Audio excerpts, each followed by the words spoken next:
कोकाटे यांनी अगोदर शेतकरी भिकारी असे उद्भवले होते आणि आज एकदम त्यांनी युटर्न घेतले बोलले की सरकार भिकारी आहे.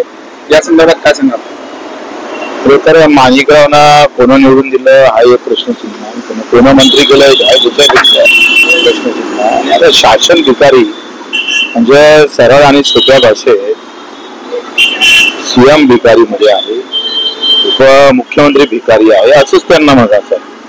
आणि कदाचित त्यांचा जो अनुभव असेल ते कृषी खात्याला पैसे मागून थकले असणार, त्या नैराश्यातून त्यांचं हे विधान आलंय. सगळं कृषी खातं आज आम्ही पाहिलं तर काय 9,000 कोटीचं अंदरचं बजेट आहे.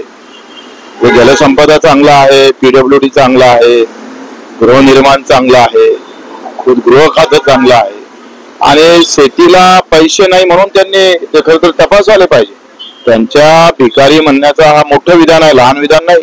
ही शिवी पण आहे आणि शासनाला शिवी दिलेली आहे, अर्थात मुख्यमंत्र्याला शिवी दिलेली आहे, 2 डिप्टी सीएमला शिव्या दिलेल्या आहे. का भिकार तोड आहे शासन, हे भिकारी आहे. आणि त्यांचा अनुभव काय आले असेल ते मानलं पाहिजे. खरं तर पहिल्यांदा माणिकराव कोकाटे खरं बोलले म्हणजे त्यांचं तर आभार माना तेवढं कमीच आहे का त्यांनी जे विधान केलंय. आणि म्हणूनच ते रमी खेळत होते ना, तर पैसे नसेल शासनाजवळ म्हणून ते रमीचा डाव खेळला असेल. ज्या रमीची जाहिरात सचिन तेंडुलकर करतोय ते खेळण्याचं धाडस मला वाटतं तेंडुलकरच्या जाहिरातीतून माणिकराव कोकाटेला आलं असेल. आणि त्यांनी हे सिद्ध केलं का खरोखरच मी जे रमी खेळत होतोय ते या सगळ्याला पैसा कमी आहे सरकारजवळ. आणि देवेंद्रजी नेहमी म्हणतोय पैसा कुठे आहे बजेटमध्ये. आता isakal.com आहे देशातील नंबर 1 ची मराठी न्यूज वेबसाईट. प्रत्येक अपडेटसाठी isakal.com ला नक्की भेट द्या.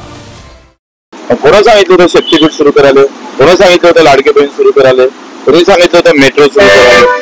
काल परवा त्यांनी विधान केलं, त्यांचा आज वाढदिवस आहे, त्यांच्या शुभेच्छा तर देतो, पण त्यांनी विधान केलं का कर्जमाफी आता सध्या द्यायची गरज वाटत नाही, उद्या जर दुष्काळ पडला तर मग अधिक कर्जमाफी द्यायला लागेल काय. म्हणजे काय देवेंद्र सारखे माणसं असं विधान करतोय की दुष्काळाची वाट पाहून कर्जमाफी देण्याचा संकल्प ठेवत असत तर खरोखरच वाईट गोष्ट आहे.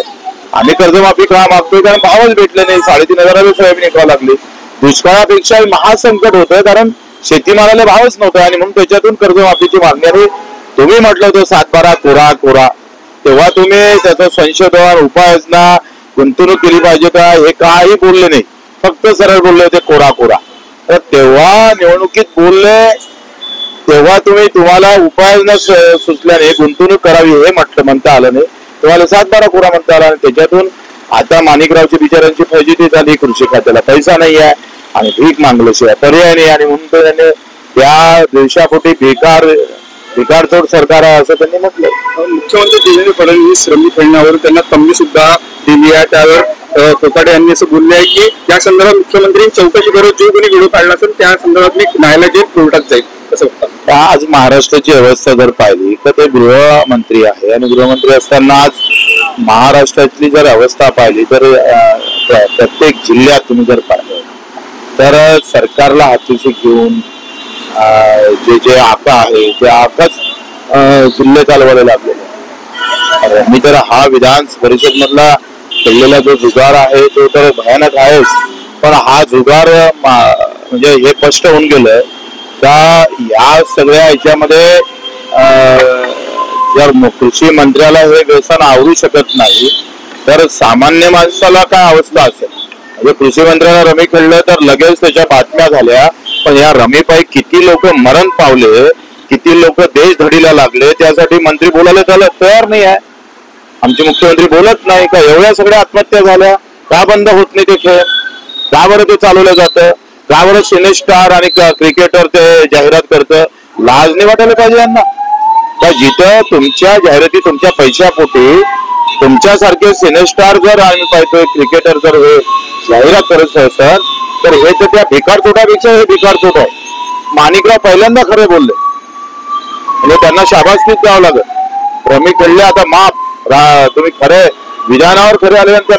त्यांनी मला बोलले होते बच्चू म्हणे आपल्याला निधीच नाही कृषी खात्याला, सगळ्या अर्ध्याधिक योजना बंद आहे. त्यांचे मंत्री पक्षाचे मंत्री अजितदादा पवार अर्थमंत्री आहे आणि त्यांनाच त्यांनी भिकारचोट म्हटलाय, भिकारी म्हटलाय.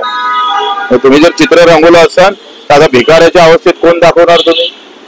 जर शासनातला मंत्री जर म्हणत असेल का सरकार भिकारी आहे, तर आता स्पष्ट झालं ना. देश विदेशातील प्रत्येक घडामोडींचे लाईव्ह अपडेट मिळवण्यासाठी आता साम टीव्हीच्या सर्व सोशल मीडिया प्लॅटफॉर्मला लाईक, फॉलो आणि सबस्क्राईब करा. तसंच सर्व नोटिफिकेशनसाठी बेल आयकॉन प्रेस करायला विसरू नका.